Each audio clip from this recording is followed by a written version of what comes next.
So yun, magandang araw mga idol. At dito po ay marami po tayong ball race. Yan. Kung mapapansin po ninyo is hindi po siya nakaset. Bawat pack is iba-iba yung laman. Yan. Kaya po nito is ito po yung race steering top ball. Ito po yung nilalagay sa chassis. Yung malapad. So yun, kapag binili po natin to sa Honda or sa ibang kasa, minsan po hindi po sila set. So para malaman kung ano yung set, ito po, sasabihin ko po sa inyo.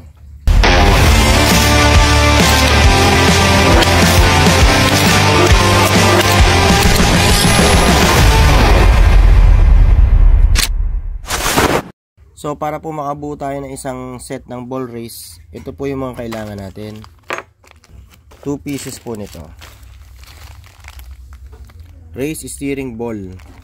Yan, ito po yung nilalagay sa chassis. Dalawa na yan. Kailangan po natin ng dalawa nito. Lagyan natin dito. Then, sunod po natin is yung bearing. Yung mga bulitas. 2 pieces din po nito. Yan. Yan po yung parts number nya. Dalawa lang po kailangan natin yan. Para sa kaalaman nyo, ito pong bulitas at saka po itong race steering top ball, yung nilalagay sa chassis, okay lang po magbaliktad yan. Pwede po itong malagay sa taas, pwede din po itong ilagay sa taas, pwede ilagay sa baba, pwede ilagay sa baba. Ito pong bulitas or bearing, ganun din po. Pwede rin po yan sa taas, pwede rin po sa baba. Kaya walang problema kung magkabaliktad sila. Ito lang ang kailangan ay nasa tamang posisyon. Itong dalawa na to. Yung isa para sa top at yung isa ay para sa bottom. Sa ilalim po yung bottom, sa itaas naman yung top. Okay? And then sunod naman is yung race steering top cone. Yan. Ito po yung nasa ibabaw. Yan. Kung mapapansin nyo po, mas iba po yung itsura niya kumpara dito sa isa. Yan. Ito naman po yung race steering bottom. Ito naman po yung nasa ilalim. Bali, ito po yung itsura niya. Yan. Dito nyo po makikita na magkaiba po sila. Tsaka po itong top. Payat. Manipis po. So, pagtatabihin ko para mas magaling yung makita ang pagkakaiba nila. Yan. Diba? Magkaiba sila.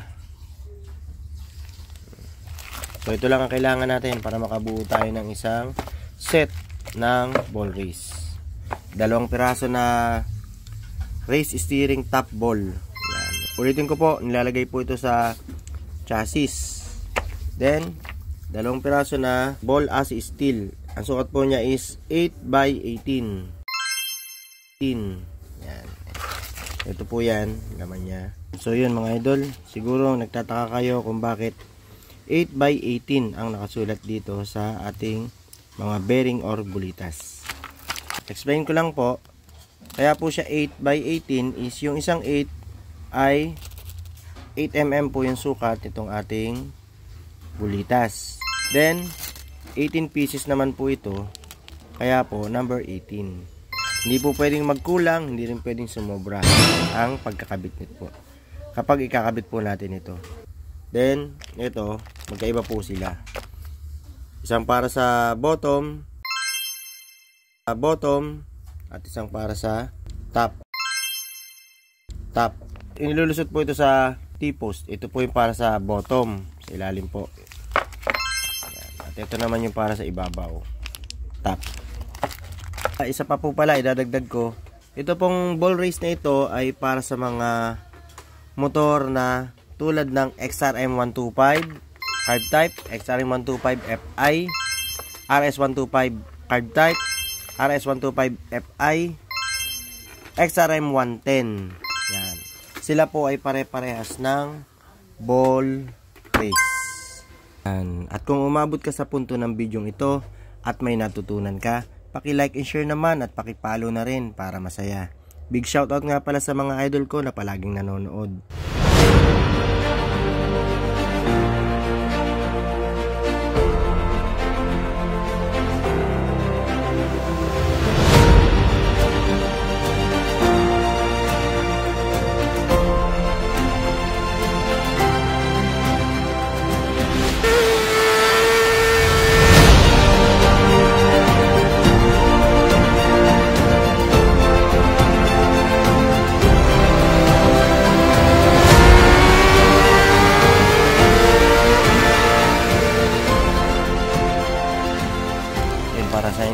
column, ito po yung parts number niya. Yan, tignan nyo na lang po. Yan. Yan. Okay. Thank you for watching.